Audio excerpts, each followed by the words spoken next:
Christmas வந்துருச்சு. நானும் cake பண்ணியிருக்கேன். இதுக்கு வந்து சுகரை ஃபஸ்ட்டு நம்ம கேரமலைஸ் பண்ணி வச்சுக்கணும். கேரமலைஸ் பண்ணி தனியாக ஆற வச்சிடணும். அதுக்கப்புறம் ஒரு பவுலில் ரூம் டெம்பரேச்சர் பட்டர் எடுத்து போட்டுக்கிட்டு நல்லா பீட்டர் வச்சு பீட் பண்ணணும். இது வந்து நல்லா கரைஞ்சி பட்டர் வந்து நல்லா சாஃப்டாக வரும். அந்தளவுக்கு நம்ம பீட் பண்ணிக்கணும். இதில் வந்து சுகர் போட்டிருக்கேன். ப்ரௌன் சுகர் தான் போடணும். நான் ஒயிட் சுகர் போட்டிருக்கேன். ப்ரௌன் சுகர் போட்டால் அந்த கலர் வந்து ப்ரௌன் கலரில் வரும். ஒயிட் சுகர் போட்டதுனால டேஸ்ட்லலாம் எந்த குறையும் இல்லை, நல்லாவே இருக்குது.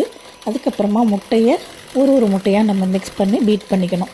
இந்த சுகர் வந்து இந்த பட்டர்லேயே கரைஞ்சிடணும். அந்தளவுக்கு நம்ம பீட் பண்ணிவிட்டு அதுக்கப்புறமா தான் இந்த முட்டையை ஒன்றா நம்ம மிக்ஸ் பண்ணி பீட் பண்ணணும். எல்லாமே சேர்ந்து ஒரு க்ரீமி டெக்ஸ்டர் வந்துருச்சு. ரொம்ப நல்லா இருக்குது. தொட்டாலுமே கொஞ்சம் சாஃப்டாக இருக்கும், கையில் கூட ஒட்டாது, அந்தளவுக்கு நல்லாயிருக்கும். அதுக்கப்புறமா 2 கப்பு மைதா மாவு, இந்த மாவு அப்புறம் பேக்கிங் பவுடர், உப்பு எல்லாத்தையும் போட்டு மறுபடியும் நல்லா பீட் பண்ணணும். இந்த மாவும் இந்த பட்டர் மிக்சரும் எல்லாம் சேர்ந்து நல்லா சூப்பராக வரும். இது பார்க்குறதுக்கே நல்ல க்ரீமாக இருக்குது பாருங்கள். இதில் வந்து நான் ஏற்கனவே ரம்மில் ஊற வச்சுருக்கேன் இந்த ட்ரை ஃப்ரூட்ஸ் அண்ட் நட்ஸை தான் நான் இதில் மிக்ஸ் பண்ண போகிறேன். இதில் வந்து மாவு மிக்ஸ் பண்ணி வைக்கணும், நான் அதை மறந்துட்டேன். இது ஏற்கனவே நான் ரொம்ப நாளாக ஊற வச்சுருக்கிற ஃப்ரூட்ஸ் தான் இது. இதுக்கு நடுவில் கேரமலைஸ் பண்ணி வச்சுருக்க சுகரை இந்த மாவில் மிக்ஸ் பண்ணி நல்லா பீட் பண்ணிக்கணும். அதுக்கப்புறமா தான் இந்த நட்ஸ் எல்லாம் அதில் நம்ம மிக்ஸ் பண்ணணும். இதில் ஏற்கனவே நம்ம பவுடர் போட்டு தான் பரட்டியிருக்கணும், ஆனால் நான் அதை மறந்துட்டேன். ஆனாலும் எந்த தப்பும் அதில் கிடையாது. என்ன அடியில் கொஞ்சம் எல்லாம் போய் தேங்கி நிற்கும், மற்றபடி எந்த ஒரு பிரச்சனையும் இதில் இல்லை. மறந்துடாமல் நம்ம இதை வந்து டாஸ் பண்ணி வைக்கணும் மாவை.